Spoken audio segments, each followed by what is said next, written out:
कि कांग्रेस पार्टी के कई सदस्य माननीय प्रधानमंत्री जी के आसन पर पहुंचकर कोई भी अप्रत्याशित घटना कर सकते थे।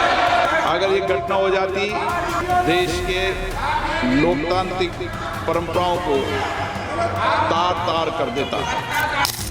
सुना आपने, लोकसभा में स्पीकर ओम बिरला क्या कह रहे हैं कि कांग्रेस पार्टी के कई सदस्य माननीय प्रधानमंत्री जी के आसन पर पहुंचकर कोई भी अप्रत्याशित घटना कर सकते थे। ये दृश्य मैंने सदन में देखा भी सही। अगर ये घटना हो जाती तो ये अत्यंत अप्रिय दृश्य देश के लोकतांत्रिक परंपराओं को तार-तार कर देता।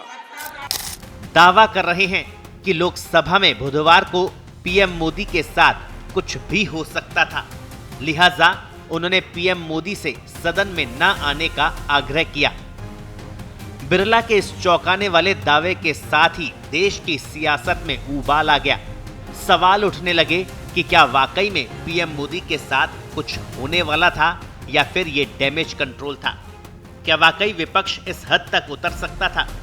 सबसे पहले आप सुनिए स्पीकर बिरला का वो दावा जो पीएम मोदी पर डरकर भागने का आरोप लगाने वाले विपक्ष को असहज कर रहा है कि कांग्रेस पार्टी के कई सदस्य माननीय प्रधानमंत्री जी के आसन पर पहुंचकर कोई भी अप्रत्याशित घटना कर सकते थे। ये दृश्य मैंने सदन में देखा भी सही। अगर ये घटना हो जाती तो ये अत्यंत अप्रिय दृश्य देश के लोकतांत्रिक परंपराओं को तार-तार कर देता। इसको टालने के लिए मैंने माननीय प्रधानमंत्री से आग्रह किया कि उन्हें सदन में नहीं आना चाहिए और सदन के सभापति होने के नाते मेरी जिम्मेदारी बनती थी कि सदन की उच्च परंपराओं, गरिमाओं को अक्षुण्ण बनाए रखें। सदन के नेता सदन में न बोले, ये सभा के लिए किसी प्रकार के लिए उचित नहीं है। सदन के नेता ने उपस्थित न रहकर मेरे आग्रह को मानकर सदन को अप्रिय दृश्य से बचाया। मैं माननीय प्रधानमंत्री जी को इसके लिए आभार व्यक्त करता हूं कि उन्होंने मेरे सुझाव को माना। बिरला ने दावा किया कि लोकसभा के चैम्बर में विपक्ष के सदस्यों का व्यवहार ठीक नहीं था। हालांकि स्पीकर के दावों पर कांग्रेस नेता प्रियंका गांधी का रिएक्शन सामने आया है। उन्होंने कहा कि पीएम मोदी स्पीकर को आगे कर छुपना चाहते हैं। So the women MPs were standing in front of the Treasury bench. So what?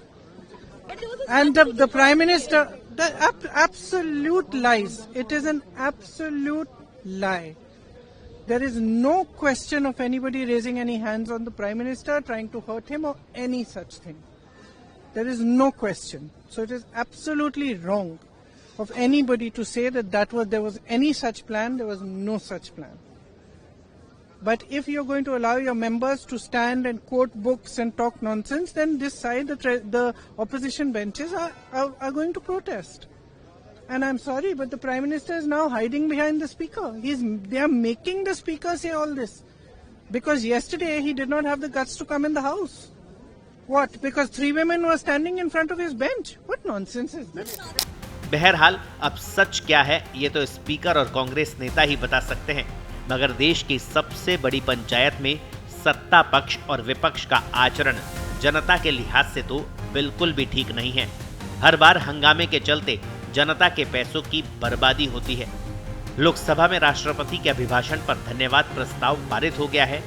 2004 के बाद पहली बार हुआ है जब प्रधानमंत्री के भाषण के बिना लोकसभा में धन्यवाद प्रस्ताव पारित हुआ। 10 जून 2004 को विपक्ष ने तत्कालीन प्रधानमंत्री मनमोहन सिंह को धन्यवाद प्रस्ताव पर बोलने नहीं दिया था। ब्यूरो रिपोर्ट, पत्रिका।